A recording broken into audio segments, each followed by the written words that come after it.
Alrighty, everyone. OBS settings updated, changed the way life worked, cut the opening off by just a little bit, but hey, we're here. I think we're good. Everything should be live. And if you're joining us right now, we're going to be talking about the Game Awards. That's our annual episode, what we do every year. We get to vote on our favorite games. Well, not our favorite games specifically, but it's whatever Mr. Keighley and company decided are our favorite games for this year. And by us, of course, I'm your host, Adrian, and joined with me, as always, the Game Duck himself, Alex. What's up, Alex? Who now actually speaks duck. I don't think we've never had the duck speak before. Yeah. My man looks dead on the other side. I'm just looking at him. He's just like, I'm as dead as a duck. Is that an expression, dead as a duck, or is it just dead as a doornail? I think it's a doornail. I don't think duck is. I think there's any expressions that involve ducks, honestly. There's no duck expression. Yeah. We're just gonna power on through it. I know that this episode usually gets a lot of views. People are always curious what we think about.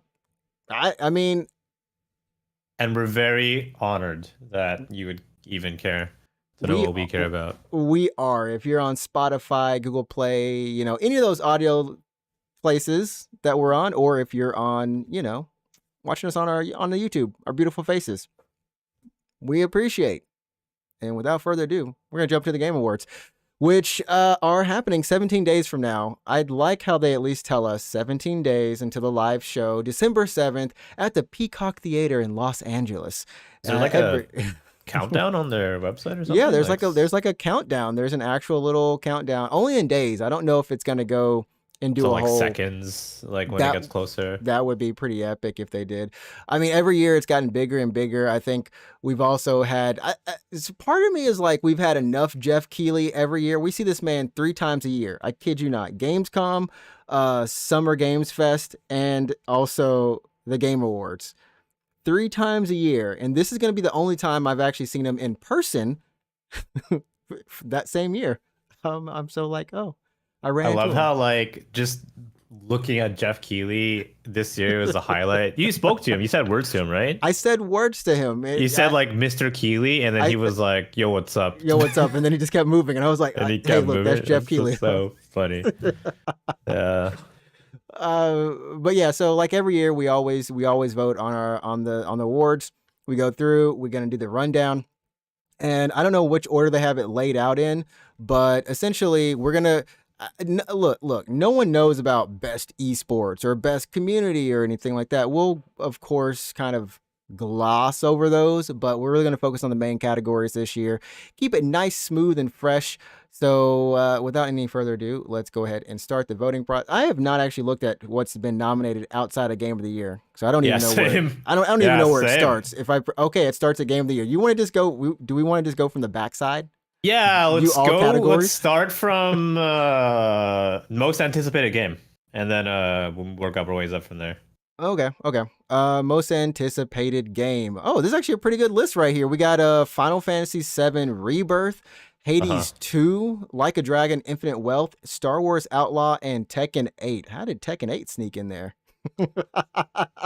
We have 3 things coming out in January/February month. Yeah, Rebirth, pretty Like a Dragon. Loaded. Yeah, when is Hades 2 coming out? Do we know? There's no Hades 2 is TBA, and I want to say Star Wars is the same thing too. It's sometime next year. We don't know. Okay, that's how they did it. I mean, for me personally, I have to go with. Oh man, I mean Rebirth.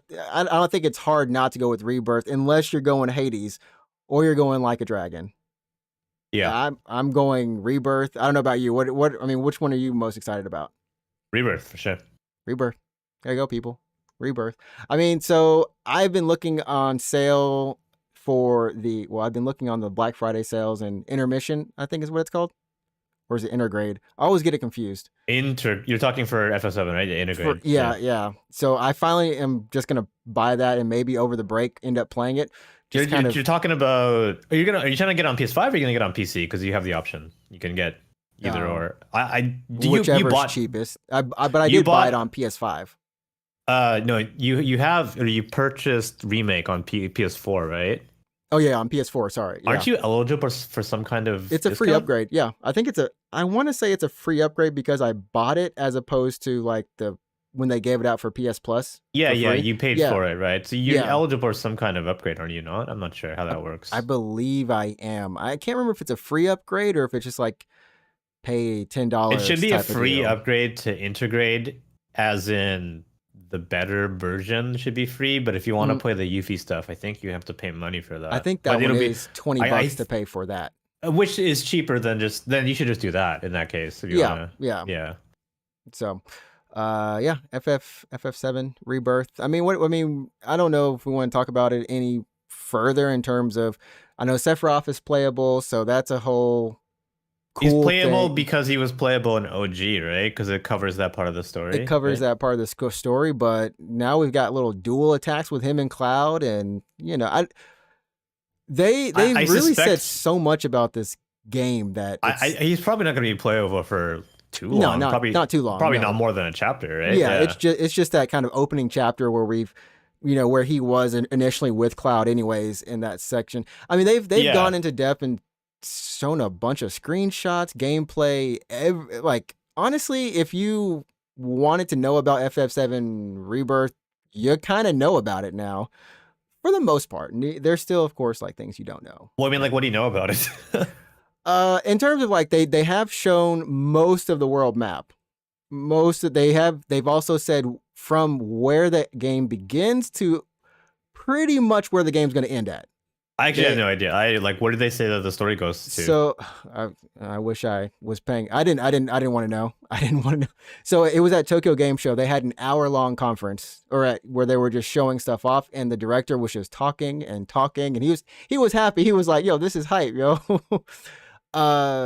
Yeah, they've just over a course of time, all the mini games are going to be there. I think they said they like confirmed the snowboarding one. That's good. All the mini games, and yeah, they want you to have fun in the game is the main thing. They want you to have fun. I know. Well, what we don't know. We assume rather that Vincent is going to be he's going to be, what's the word? Mandatory. Like he'll just be in your party no matter what. He'll just be, yeah. He's not playable. He's not playable? He's not playable. They confirmed he's in the party, but he is not a playable member in this part of the game. What do you mean? So he's like Red 13 for the first. He's like Red 13. Yeah, he's like that. Yeah. So he's in your party, but you can't customize him. You can't change his equipment. Change his equipment or thing. Yeah, he's just gonna be doing his thing. Okay. Yeah, that's fine. I think for me, I'm the most excited for Rebirth, Rebirth, because I don't know the story anymore. That's the thing. Like with the way that Remake ended, the story now is completely wide open. We don't know. Like, even if you played FF7 all those years ago and you're like, okay, now we left Midgar, so now we're going to go to Calm, and this is where Cloud tells the story of how he messed. And this is probably why Sephiroth is playable, because it's part of the flashback sequence where Cloud is retelling his tale. But then after that, we know he's going to go, they're probably going to go to Juno and all that kind of stuff. And but we don't know precisely how it's going to happen, so... We do not, and we also have all of Zack's story. That's the whole kind of exciting thing, or I don't want to say how much new it could be in there, but Zack's story isn't exactly in the original FF7. Like he's not dead anymore, right? Or is he still dead? He's we don't know if it's like an alternate timeline path, like if two timelines are just basically going parallel or merging or what. So that's gonna. I assume he's gonna be playable as well. So he might be dead, or he might not be dead, and I think that's kind of cool. He's dead in one way and alive in another way. I mean, if you're a big fan of Zack, maybe you're happy about this. Yeah. So are you glad that he's not dead or whatever? I'm glad he's not, man. If he's not dead though, like there's still so many questions. Like, why does Cloud now have the Buster Sword if Zack didn't die? But that's why I think he's dead in one reality. He's dead in Cloud's reality. In Cloud's timeline, he's dead, because that's why Cloud is the Buster Sword. Yeah. The spoilers for like a 25-year-old game or whatever, by the way. But like, yeah. I guess we can skip over best adaptation. I don't know if you. Well, I guess okay. It's pretty simple. Castlevania Nocturne, Gran Turismo, The Last of Us, the Super Mario Brothers movie, and Twisted Metal. I I've haven't seen seen any of 2. those outside of Mario Bros. Did you see Last of Us? I saw Last of Us was freaking good, man. It Well, then just was. pick that one. I'll pick this on The Last of Us. I'll Yeah, somehow Twisted Metal. I forgot that was even a thing. Apparently Honestly, was good. Apparently it was really, very high. It was like mid-tier rated, like 80s. damn, dude. I was surprised. We want to go best multiplayer. I think we can skip racing and sim strategy. we Just don't. because those Play, are we because those don't. are games we don't play. Yeah. We definitely don't even touch those. Best multiplayer goes to what? Baldur's Gate 3 is Baldur's Gate 3, Diablo 4, Party Animals, Fuck Street me, Fighter Super 6, Mario. Super Mario Brothers Wonder. How did that creep in there into like what? So I guess because they have to like separate these into different categories of best FPS, which I generally consider a multiplayer game. Yeah, here's the thing, if you take a screenshot of these nominees and cover the category, and you're like, "Hey, what category is I don't know this?" what I this bet is, you bro. people are like, "What the like? I don't know." It looks Best like best video game. best RPG with co. Oh wait, no, but No, like Mario's here. no, Street Fighter would make sense. What the fuck is Party Animal? How does that fit in? Like if you cover the category rather, and I do this like screenshot these 5 games right now, and send it to someone back home who might not be into the Game Awards, and be like, "Hey, what category is this?" And I bet you they won't be able to. They won't be able to tell you. I don't think that they would. It gets.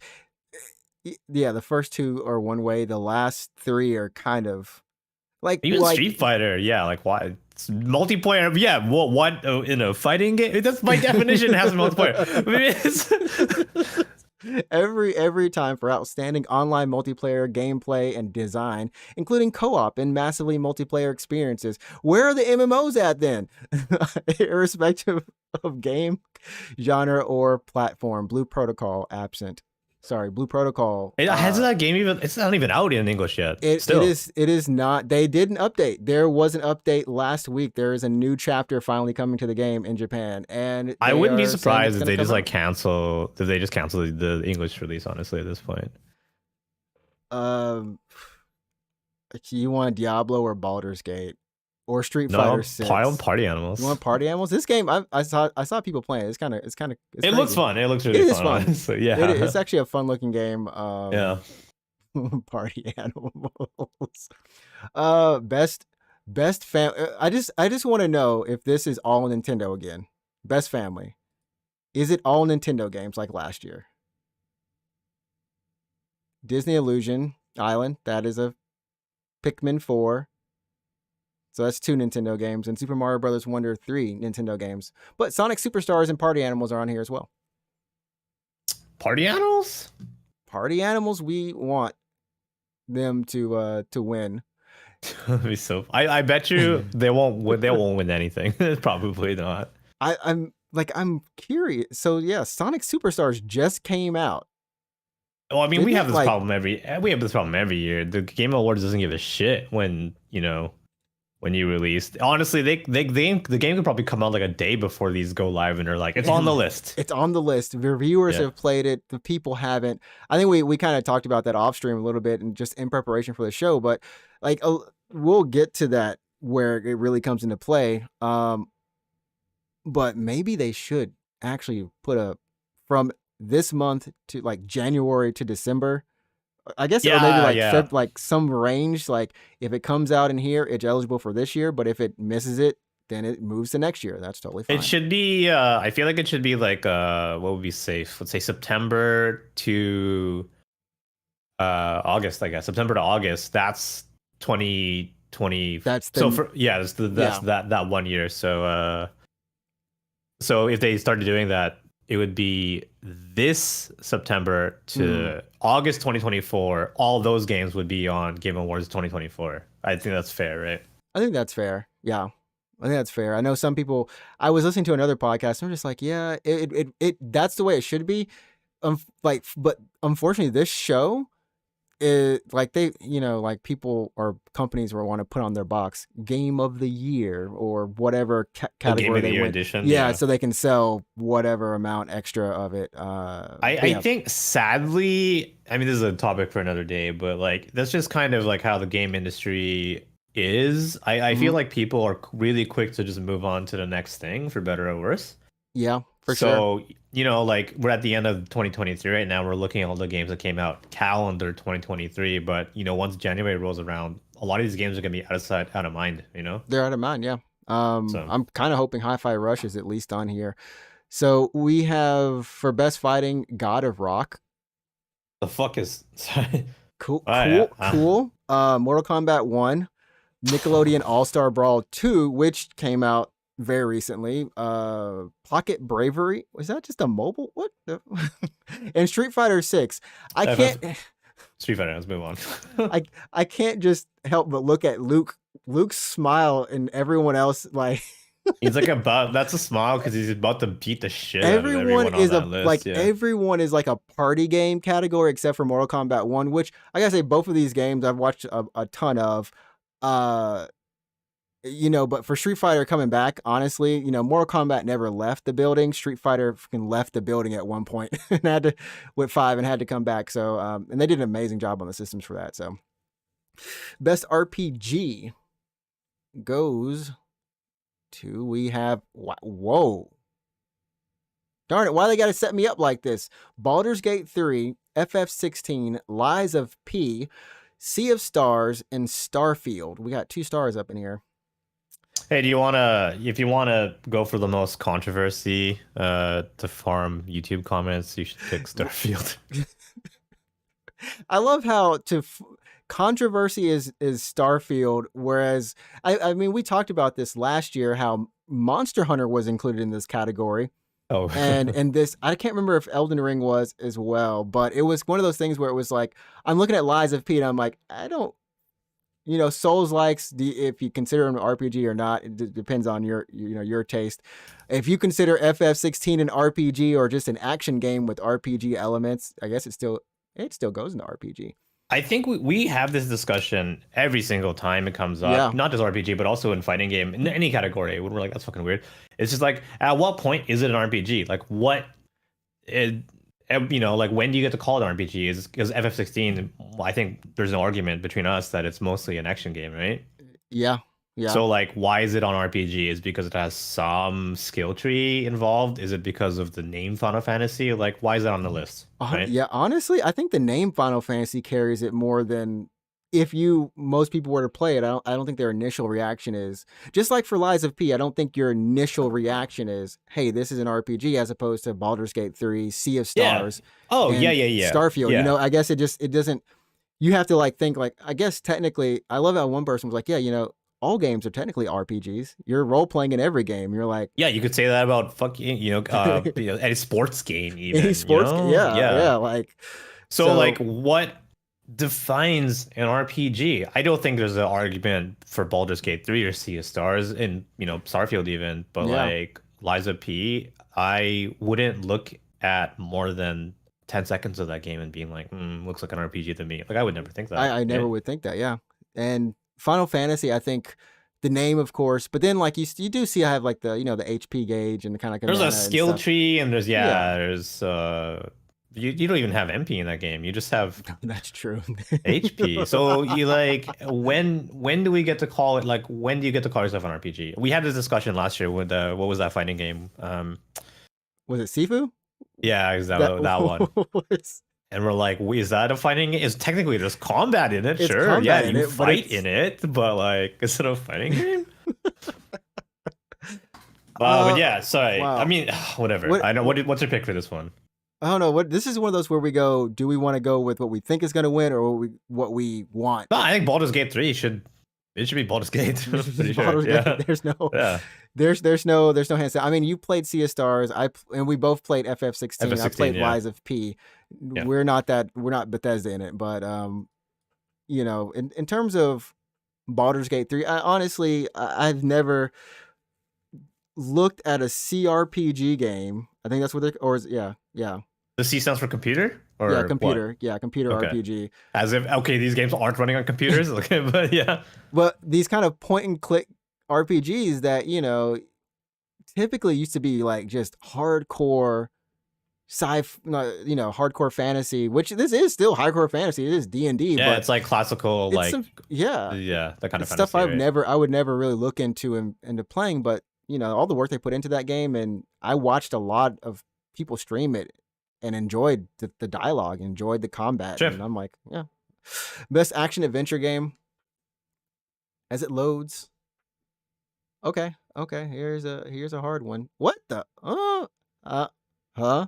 Okay, so we have Alan Wake 2, Marvel's Spider-Man 2, Resident Evil 4, Star Wars Jedi Survivor, and The Legend of Zelda: Tears of the Kingdom.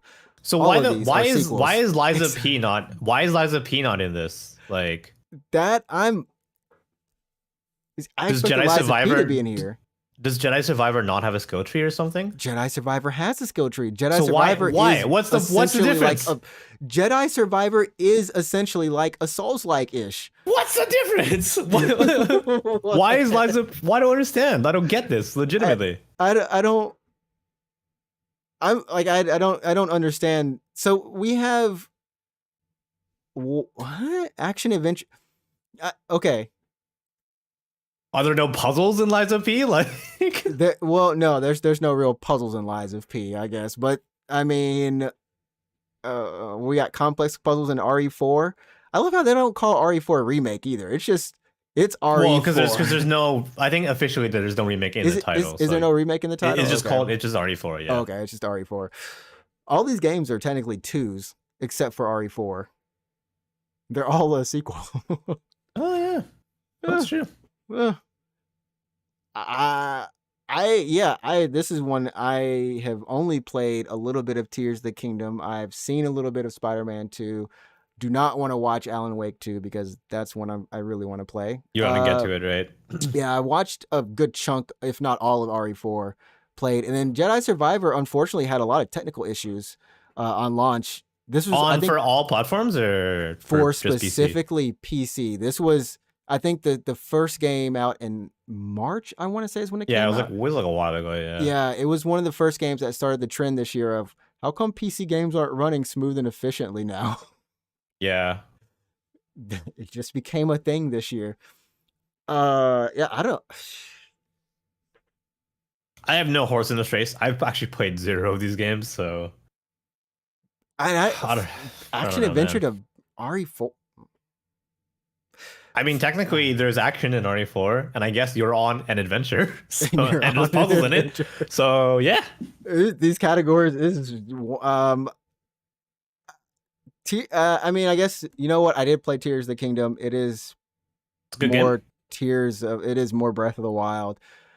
In terms of like what I think of as an action adventure game, something like Jedi. Yeah, if you ask me like Spider-Man. Action adventure, I'm definitely imagining Tears of the Kingdom, that kind of thing. So yeah, take one for us, Link. Now that I'm not biased against you. Okay, then we have best action. Oh, hold on. Best action game, best action adventure game. Focus primarily on combat. Is that not fucking Liza P? Like, I don't understand. Like, best action game for the best action adventure game combining combat with traversal and puzzle solving. Like honestly, the best the best ones for this, like a Tomb Raider or a Uncharted. That's what I think of when I think of that. Action adventure, what you mean, right? Action adventure, yeah. Because you're on an adventure, but this is specifically just action, less adventure, just action. Oh my gosh, what an actual heck. Okay, so Armored Core 6, Fires of Rubicon, Dead Island 2, which is more of a third-person action adventure game, Ghost Runner 2, which just came out, Hi-Fi Rush, and Remnant 2, which is a third-person I think it's a little bit roguelike, a little bit multiplayer co-op.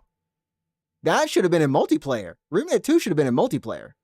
I think every year the categories are just like weird, man. No, but this year feels really weird. Honestly, I watched almost all of Remnant 2 stream. That game is, it's pretty cool. I got respect for it.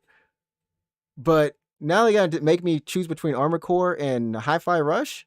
Let's do Armored Core.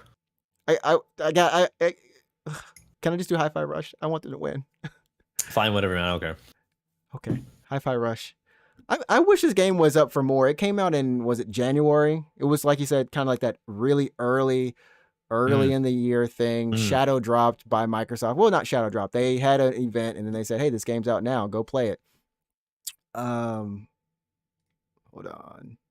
And that was it. That was the most press, but game reviewed very well from Tango Works. Typically doing horror games. It was an amazing game, honestly. Do you want to go for best AR VR or skip and go No, to... I like literally, I can't. I have nothing to say about those games. Huh? Best indie debut and best independent game. They separated those. So best indie debut, for the best debut game created by a new independent studio, Cocoon, Dredge, Pizza Tower, Venba, and Viewfinder. I've only heard of 3 of these games. I haven't heard of any of these. One.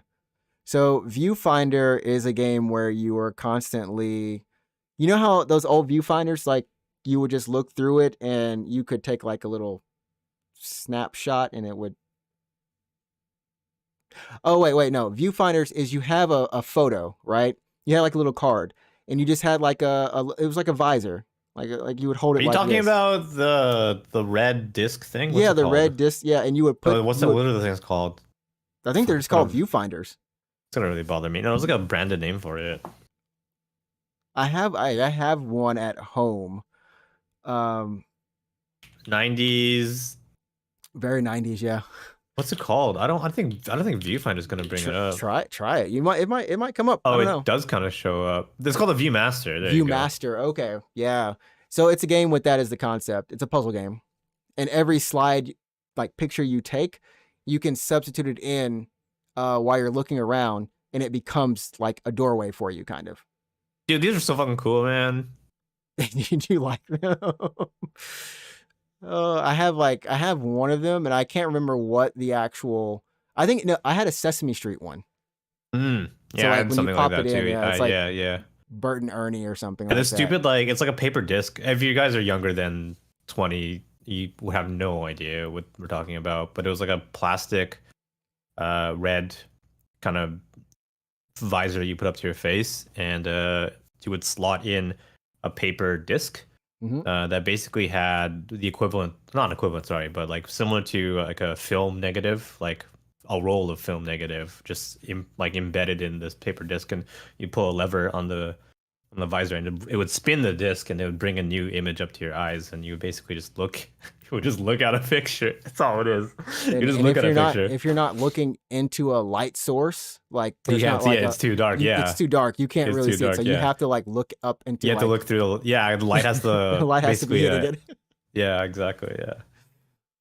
It's extremely very 90s, by the way. It's 90s, very 90s, along with fanny packs from the 80s that came up back and just stayed there. Now that I think about it, I love my Viewmaster as a kid, but like thinking about it now, it's explaining it made it seem so dumb. It's like archaic. You look at pictures, and that was like, for whatever reason, fun. Yeah, I don't know. Yeah, I love the shit out of it. Yeah, because it's like you get a new disc and you're like, well, what pictures are on here? Yeah, because they had like maybe 20 pics or something on like a little disc, and so you could just buy a whole pack of disc and like interswap them, and it was kind of like you're watching a still motion. Was it like stop motion video? Not video, but it's like you would watch a series of pictures, because it only showed one picture at a time, and you would advance it manually. Like it's not. Yeah, probably the best examples of them would be like sightseeing, right? Yeah, there you go. That's the shit. Like, I want to go to Paris, and it'll just have different locations, and when you flip over, you'll see. Yeah, that was like the quintessential travel. because it like went up right against her face. It basically like it filled your whole field of vision. Yeah. So it's like, oh, you're actually there. I'm like, oh, that's kind of cool. But now in this day and age, you'd probably the equivalent would just be like a YouTube or. Well, I was gonna say like to fill your vision, it would be VR and VR or AR. Yeah, that's the current version of that tech, right? Yeah. So crazy. Anyways, where are we talking about? Yeah. I'll just put Indie game. Viewfinder because we like the Viewfinder itself. We like the Viewmaster. I Sure, thought pick that it. there I were don't really- I more don't- indie games. I know Dave the Diver, people had talked about that, asking like why it wasn't on here. I know that was a pretty big game. The Suika game, the Suika game should have been up on this list. I know it didn't come out this year, but it blew up this year, man. Oh yeah, It blew up. I'm afraid to click best independent game. it's fine. Just pick Dave the Diver, and let's move on. Is Dave the Diver actually in this? Oh wow. Yeah, it is.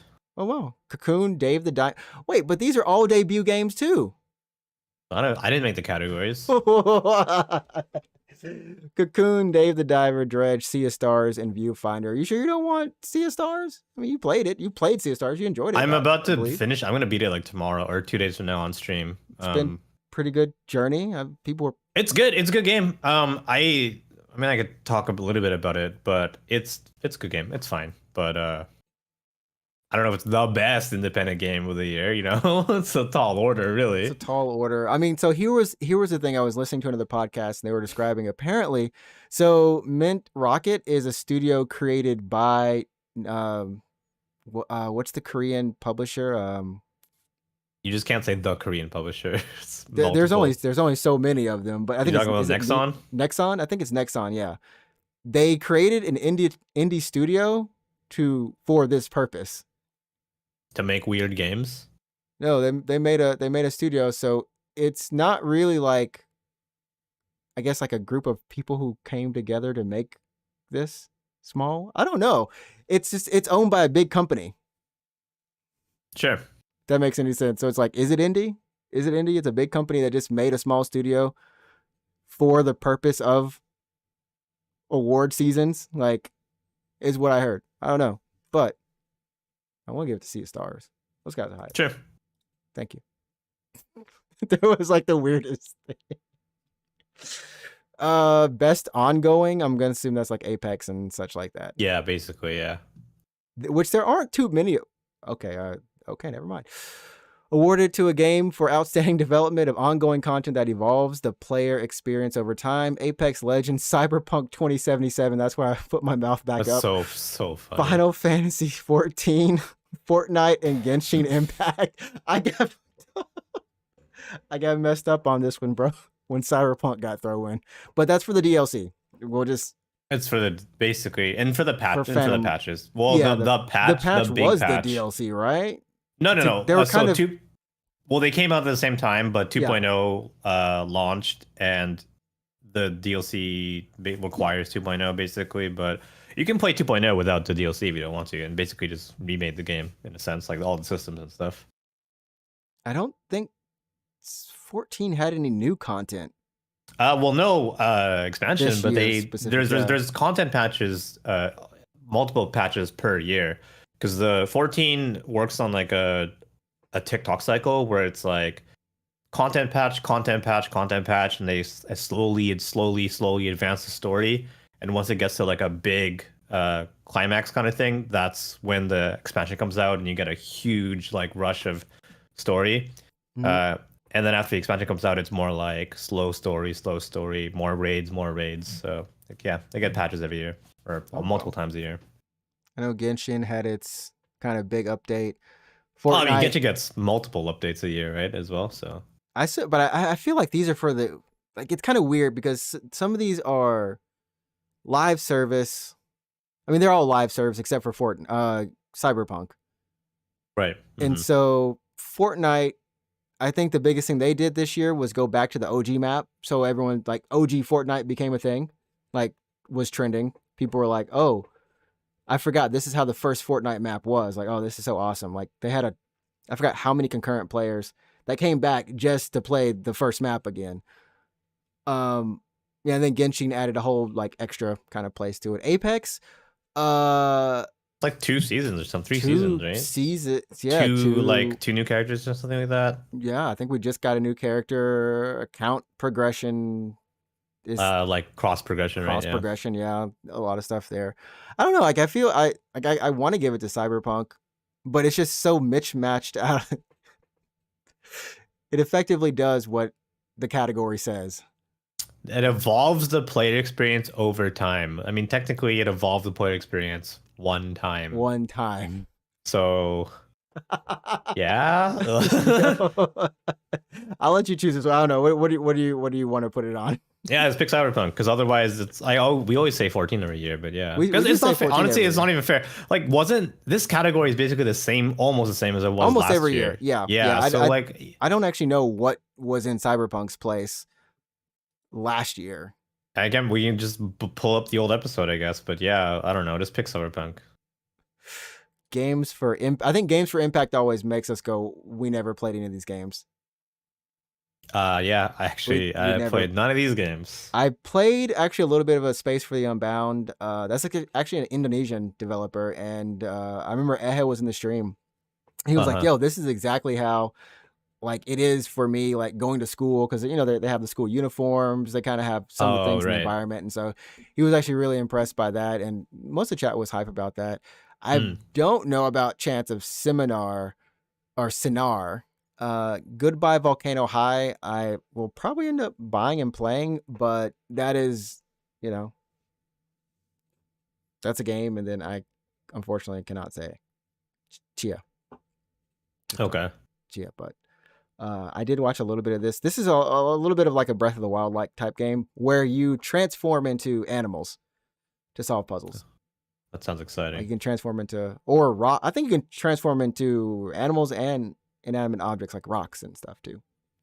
Yeah, it's a little less. That sounds a little less exciting, but yeah. I'm just gonna go Space for the Unbound. It gets hard, like in a year where we had a bunch of games come out. I mean, like a ton of games come out. It's amazing how many of them we still just didn't play. I guess because there were so many. Yeah, there's a lot of games that came out. Yeah. We'll skip over innovation and accessibility. I think one year was just like best performance. Ben Starr. So my boy Ben Starr in here. Awarded to an individual for voiceover acting, motion, and or performance capture. Ben Starr for Final Fantasy 16. Your boy Clive. Cameron Monaghan for Star Wars Jedi Survivor. Idris Elba for Cyberpunk 2077 Phantom Liberty. Melanie LeBird for Alan Wake 2. I think that's Saga. And then Neil Newborn for Baldur's Gate 3, Asterion. And then Yuri Lowenthal for Marvel's Spider-Man 2, Peter Parker. We just support Clive. Ben Starr, baby. Have you followed him on social media, like on Twitter or anything, or X or? No, I don't follow him or anything, but I do know he's very passionate actually about the series in general. I think he went on stage somewhere sometime recently, and he's like, "My favorite game is 8. Stop asking," and it's unique in the sense that not a lot of people like FF8, so that's kind of cool. Yeah. That was at the Joystick Awards, and after 16 was kind of out, and I guess like the buzz had kind of calmed down. He was just like posting so much. I mean, he posts a lot on Twitter, like, and they're just videos. It's not like he just does text. It's mainly videos or him collaborating with other people. And it's just like funny stuff, right? And I've honestly enjoyed listening to his kind of satire, throughout the year. And I've actually grown more close to like, this dude is really cool. I didn't know who he was before, but now I'm like, dude's he's like really a chill fun. guy. He just seems like a nice guy. So not I don't know. Anyone else I don't know if I'm gonna. So he has a. I think the Kickstarter's done. I'm pretty sure the Kickstarter's done now, but they have a group of actors that they've gotten together for D&D. Like I think it's called Critical 6. But for like a live D&D session type stuff. So it's like him, it's like the person from Gerald from The Witcher.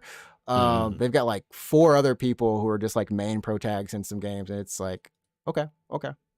I'm thinking about maybe I'll you'll follow that, or you watch that. Yeah, I've never watched any like Critical Role or anything like that. So right, best audio design, recognizing the best in-game audio and sound design, which should not be confused by best musical soundtrack. Right. Alan Wake 2, Dead Space, Hi-Fi Rush, Marvel's Spider-Man 2, and Resident Evil 4. This one I do not know. Like all the different beats in the background for a Hi-Fi Rush are really cool, but when I like the very first time I played Dead Space back in 2000 and whatever that year it was, 10 or something, that was the first time I understood what this actual category meant. What sound design means? Yeah, I had a 5.1 surround system, and that game, I walked away like, this is audio design. Like I understood, so I assumed that the remake, which had really good reviews, same with Resident Evil 4.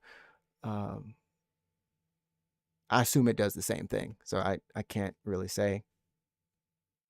I actually haven't played any of the games, so I can't. It's really hard, especially when you're watching on stream. Like, how do you, how can you? It's hard to pick up some of the stuff like this, some of this nuance, some of the stuff like this. So, I'll just give it to Dead Space because I assume You're just assuming it's good.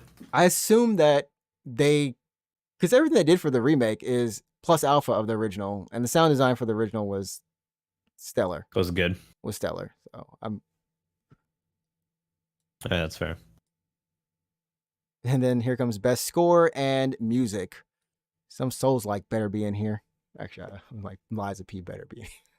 Okay, I think this one's a little bit easier for us. Alan Wake 2, Baldur's Gate 3, Final Fantasy 16, Hi-Fi Rush, and also Tears of the Kingdom. I only played one of those games.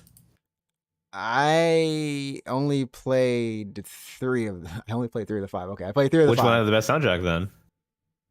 I mean, there's ain't nothing kind of get so 16 and Hi-Fi Rush both had me bopping as I played. Like both like tapping my feet for Hi-Fi Rush and like really getting, because like when you get into it, you're actually just saying the chants to stay on beat. So it's like boom, boom, boom. Hey, yeah,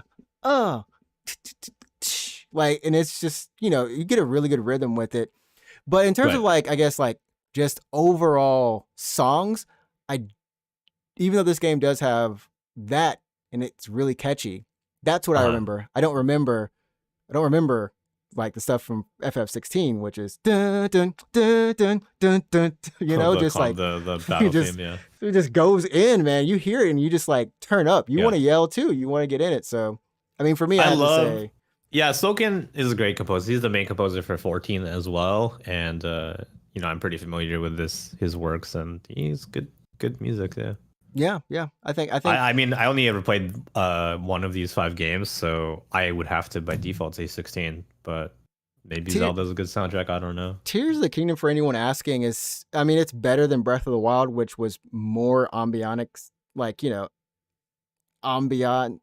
Oh, so not sound, like music per se, but just like background, yeah. And I think for this game, what they did was, because there's more cutscenes in it, there's definitely more moments where, even though I've only played, let's say I played a fourth of the game, right?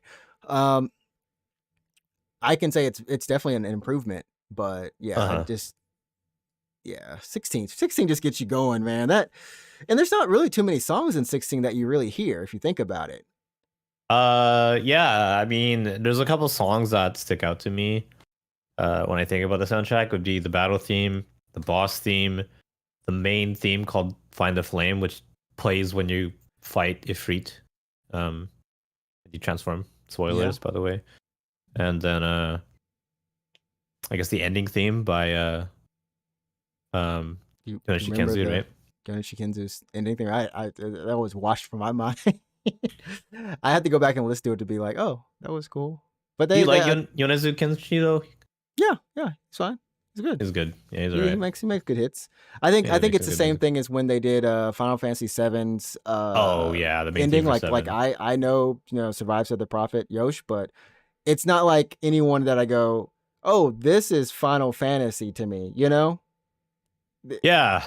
I mean, like, this is probably a discussion for another time, but Final Fantasy has a history of taking like a popular. What can I do for you? That's what can I do? I mean, that technically, that's really started it from there. Yeah, and what's that, Kodakumi or somebody for Kodakumi, for FF10 2? But And then 12 had Angela Aki. Oh, really? You know what? Yeah. 12 is still the one I have to go back. I do have it on my Steam Deck, and so maybe I'll Just actually. play it, yeah. And then 13 had 2 different ending themes depending on what version of the game, in Japanese or English. 15 had what did 15 have? The 15 oh 15 did 15 have was yes. Was what's the main theme of that one? It was Stand by Me, right? Yeah, covered by that band.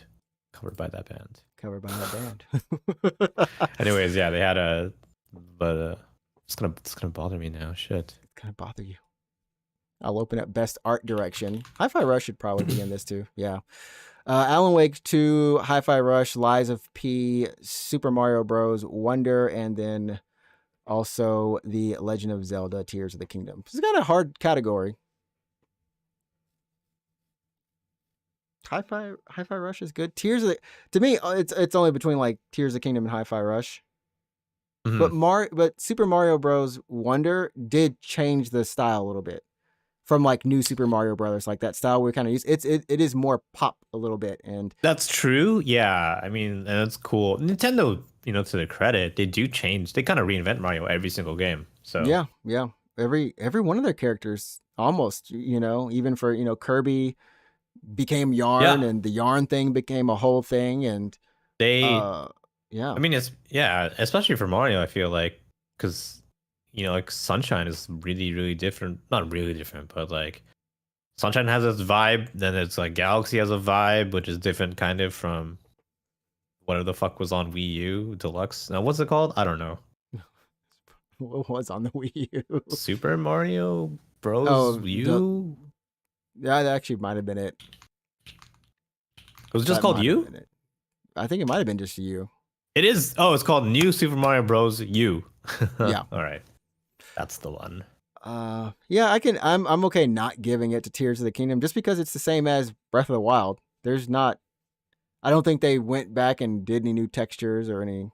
It looks like, hey, if you played the first one, you know what it looks like. Lies of P, unfortunately, I feel like Lies of P, if it were like environmental design, like environmental stuff, I would definitely give it to it. Yeah, because Kratz, the city, is like it's pretty amazing, like everything they've done there. I don't know much about Alan Wake other than it's dark, and it looks like the graphical requirements for it probably has light shining off it. Like I feel like that's more of like a technical art achievement, but I haven't seen the game to really say much more. So I can just go between Hi-Fi Rush and Super Mario Bros. Hi-Fi Rush it is. Hi-Fi Rush it is. Yeah, this is like honestly, I will say this year feels, for all the stuff that came out, I feel like best narrative probably Alan Wake and something else. Alan Wake and Baldur's Gate. Alan's Wake, Baldur's Gate, Cyberpunk, Phantom Liberty, Final Fantasy 16, and Marvel's Spider-Man 2. Did you play Spider-Man or no? No, I've not played it. Okay. I don't know, man. I feel like even though I didn't play it, I want to say Baldur's Gate is in terms of like a story that like acts as an actual like narrative kind of thing. Narrative, yeah. I mean, yeah.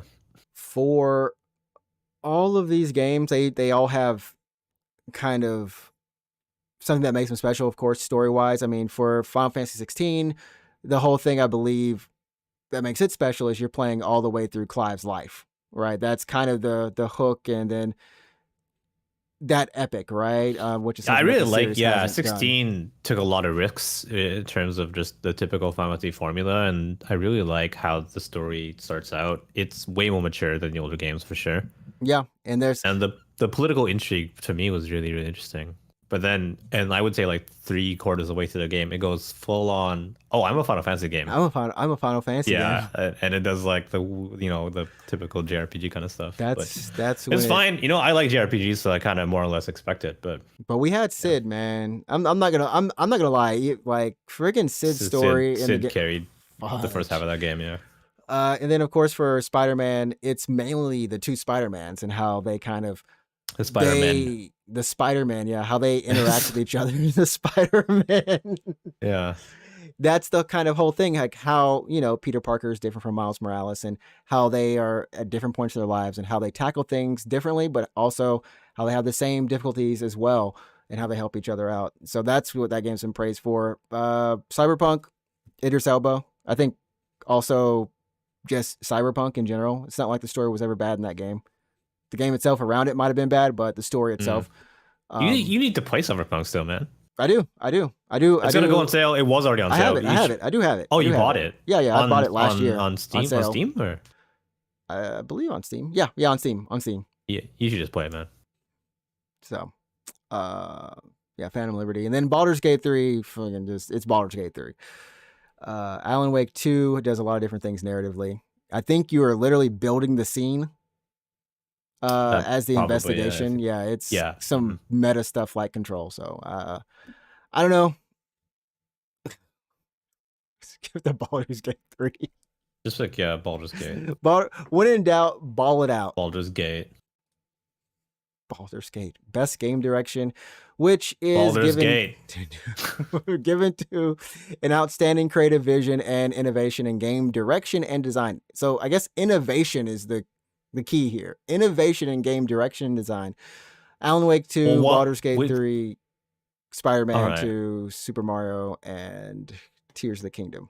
Which of these were the most innovative? I think this one goes between Zelda, Super Mario Bros. Super Mario for the flowers, for the trip, the acid trip. A creative vision? Yeah, man. No one's got a vision like Nintendo. No one's got a vision like Nintendo, knocking it down to build it right back up. I don't know. I feel like Alan Wake 2 actually kind of does this in terms of creative vision. For the innovation in game design, I feel like goes to Alan Wake 2. Did that game just come out? It just came out, and I don't know, only so much. It's just the way that you're piecing together the narrative and how it's hasn't even been out for a month. Oh my god. It hasn't been out for a month. I mean, Spider-Man 2 is just more Spider-Man, right? There's not much innovation in there. It's a sequel. It's a hard sequel. There's some fun stuff, of course. I mean, technically, you could say the same damn thing about Super Mario Bros. It's just more Super Mario. You run and then you jump. I think that the case for Tears of the Kingdom is they just put the dev kit in there. They just said, "Hi, just make stuff. We don't care how you do it." Oh, you can fuse your weapons and shit. You really can. Like, they took the part that people really liked about the first game and just let you do whatever you want. You make a big long stick and walk across. Did you see the video of a guy he made Metal Gear Rex? Just that's so freaking funny. metal. It's the thing is that they can make it, but it's the other thing that they actually work. Yeah, it actually does. It actually is a fucking mech and shoots. It's an actual mech that shoots, or so like funny. Yeah, there's a Gundam that you can actually like pilot too. It's like, what the heck? I mean, yeah. Is that innovative? It's crazy. It's definitely crazy. It's really funny. Yeah. So I don't know. I'm okay with giving it to Tears of the Kingdom. Fine. Yeah, I'm fine with that. It's so weird. These are some weird categories. I feel like even they're not as clear cut because they just don't mesh sometimes. Yeah, well, sometimes I wonder, like how the RPG thing is, and last year's fighting game thing, but whatever. Game of the Year, recognizing a game that delivers the absolute best experience across all creative and technical fields. I think here we got technical as well, but yeah, Alan Wake 2, Baldur's Gate 3, Marvel's Spider-Man 2, Resident Evil 4, Super Mario Brothers Wonder, and The Legend of Zelda: Tears of the Kingdom. Is this the only category to have 6 nominees? It's the only one to have 6. We skipped esports and stuff, so. Oh, they might have like best teams. There might be 6 teams then. I'm trying to look right now. Event. I think it is the only category with 6 nominees. This one is, I mean, I think overall it's Baldur's Gate 3. You can't. Sure. No, esports athlete has 6, but anyways, yes. I think if Alan Wake 2 came out any other year, it would be Alan Wake 2. If Alan Wake 2 didn't just come out last month, it would be Alan Wake 2. You think Baldur's Gate 3 is definitely the best game? I think Baldur's Gate 3 has the dialogue, like the narrative. It's got the music, composition. It's got the characters. You can play it Got up a and story. down Yeah, it's got a good story. 5 different ways, co-op Uh-huh. as well. It runs smooth. There weren't really many bug issues with that game. Oh yeah, co-op. Yeah, that's strong for that game too. Um, Fuck, that should have been. Was that in multiplayer? Because it should have been. I don't remember what was in multiplayer now. I think it was. Yeah, it was. It was in multiplayer. Oh well, we picked we picked party animals. We picked party animals. Don't worry. Don't worry. So funny. And then Alan Wake 2 hasn't had any. Like I said, technical fields. I think Alan Wake 2 probably blows everything out the water over here. Not to say anything that's wrong. I don't know how I feel about a remake being on for Game of the Year. Like You feel like it's cheating because it's already a good game. Like it's not as fresh per se because it was an idea that they had existing already. it feels weird because it's already been here, kind of. Yeah, This one Resident Evil 4 is specifically. one of the most beloved games of of all time. The OG, right? Everyone, it's at so many people's best game ever list, right? Yeah. So it's kind of it is gonna feel like cheating, you know what I mean? It's been remade 3 different times. I mean, we got this remade version, we got the Oculus, we've got the upcoming PSVR version, we've got, of course, everything else, the HD versions before that, the cell phone, like the mobile version. It's everywhere. Like one that ran on like iOS like a long time ago. Yeah. And I think for Tears of the Kingdom, I felt like it was just more like Breath of the Wild, unfortunately, which is a good thing. I mean, it's a great thing for fans of that series. They're not asking to change it up again, when it's a sequel. And Spider-Man is more Spider-Man, though I have really enjoyed watching people play Spider-Man. Right. It definitely feels like a game, if that makes any sense, right? Like the quintessential go around the city, here's a bunch of objectives, do set objectives, cross them off your list, go to the next place, hit a story beat, kind of playing. So like the the old open world games that are like really, really popular in the mid 2000s. You know what I mean? Like remember like Infamous and exactly. It is Prototype. It is like that, right? And what makes it still really good is the web slinging, the way you move around, all of that, the combat. It still works very well. But yeah, I don't know. Baldur's Gate 3 for me, for something that I haven't played, which is most of the games on this list, feels like the best one that I've watched. Yeah, honestly, every time we do this, I'm like, am I playing the wrong games? Like, I'm pretty sure I played games this year. Like, why are none of the games that I played on this list? I'm like, what am I playing? That's why we have to end up doing another separate show for our personal favorite games. Oh yeah, we always do our own game of the year. Yeah, like one year I was like, AI Somnium. The game was awesome. And wait, didn't that come out this year for or was it last year for the sequel? The sequel was this year, right? It was January. This year, Yeah, like way early. Yeah, I remember. I was like, it came out. Oh, yeah. Was this the year? Obviously for not on Racing? This list because no one gives a shit about it. Yeah. Yeah, and I would just say Alan Wake 2. Unfortunately, you're too soon. But Baldur's Gate 3, honestly, I think one of the best things about this game is that the dev team, Larian, this game was like 10 years in the making, Yeah, and they got the rights from BioWare, right? Yeah.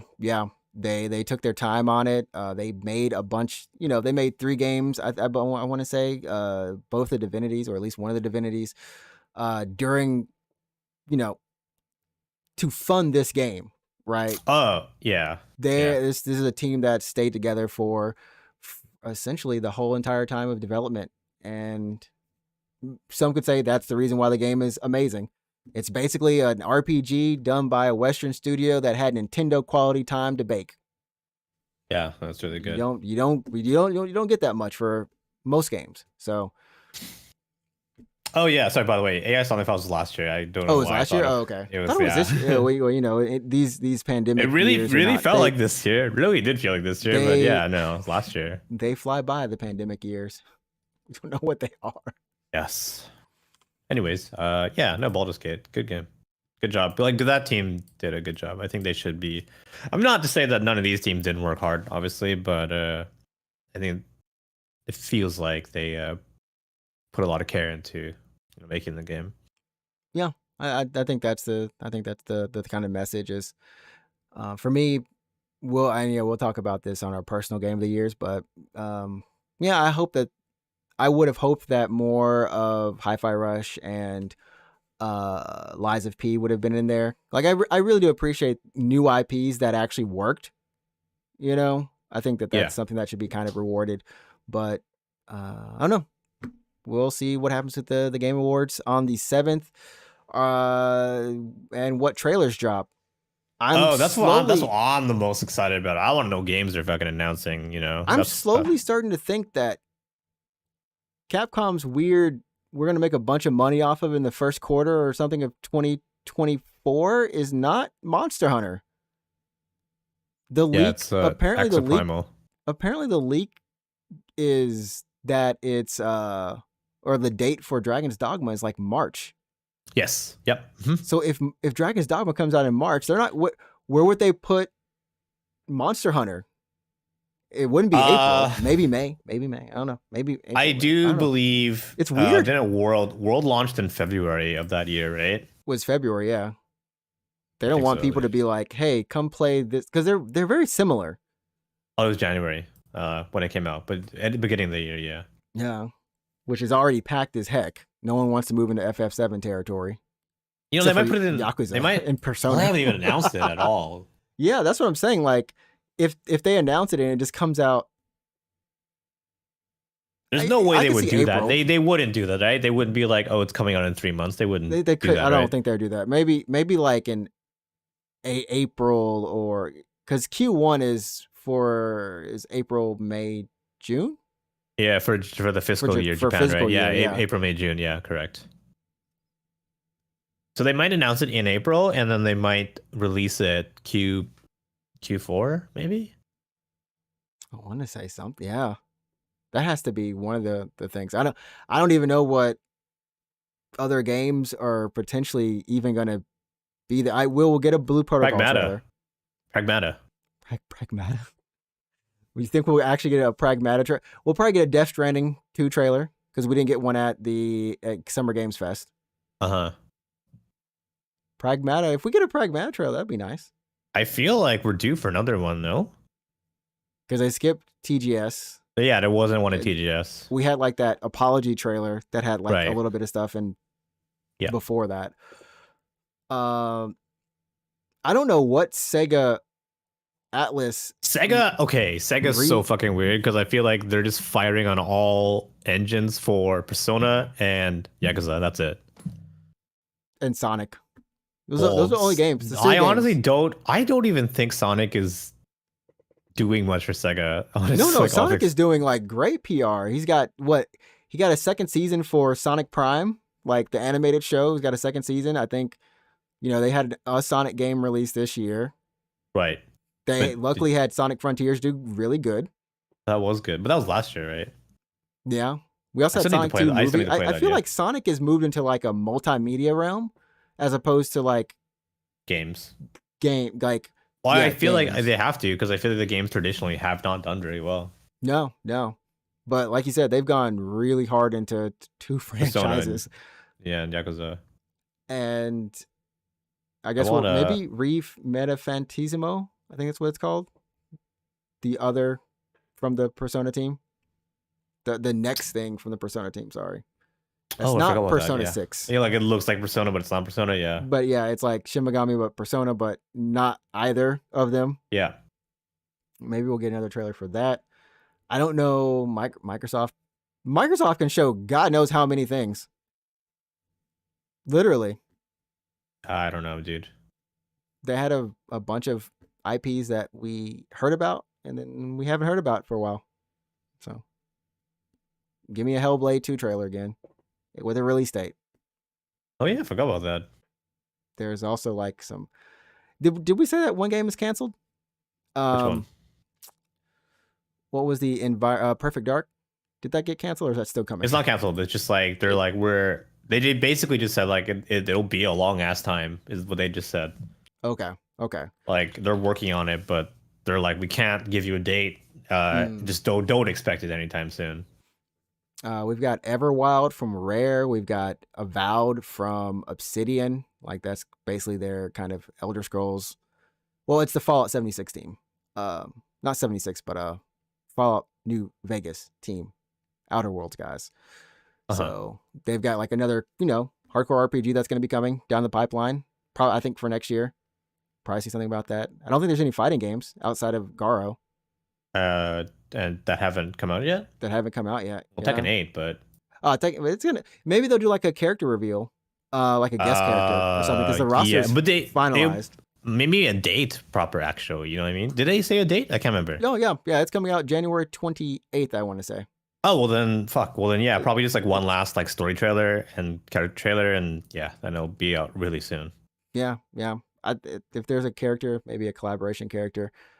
I hope it's fucking Akuma again from Street Fighter. I think we have like a contention. Akuma probably isn't going to be in there, unfortunately. Maybe, who knows? He's canon now, so he could be there eventually. But Noctis. Noctis, Noctis isn't coming back, but they could either do Clive or Tifa. Most people want Tifa. Well, you get a choice of two. You ain't getting both of them. I would Barrett. Barrett. Barrett? What? No. This man just shoot you. Yeah, you'd be a grappler type. That'd be sick. That would be so weird. I don't know. I think Tifa could would get it over Clive unless they just want Clive using all different sorts of, I forgot what you call them, icons. There we go. The icons, yeah. Didn't Noctis, he was using different weapons, right? Yeah, he used the different swords. Yeah, okay. And some magic attacks as well. Okay. Yeah. So, anyways, we will probably talk a little bit more about that next week, which is the 27th. So, until then, where can they find you, Alex? Yeah, you can check out what I'm up to at twitch.tv/Root24. I'm playing through the very end of Sea of Stars. I'll be done this week. I'm pretty much just like on the final boss actually. And then I'm going to be playing Super Mario RPG, which came out last week, and I'm actually really excited to play it. So, my girlfriend's been playing it in the living room. So I kind of walk into the living room and she's just playing it. And I'm like, fuck, it looks so damn good. I can't wait to play that. So you should play it, man. You should get that game. I want to. It's yeah, dude, do it. I gotta finish up what my current things. You can find me on Ninja Trickster. Sorry, you can find me on Twitch at Ninja Trickster, and I am still finishing up Lords of the Fallen. I think we're at the very end of the game, so that'll be pretty much done. And then Jusant, we're still climbing the mountain. Should hopefully finish that this week too. So tune in on Wednesday, Friday, Saturday, or Sunday, 9 p.m. Japan Standard Time. Check us out. And I think that will do it for us this week. Remember, if you're going to vote responsibly. Yeah. That's all I got. Cool. See you later, everybody.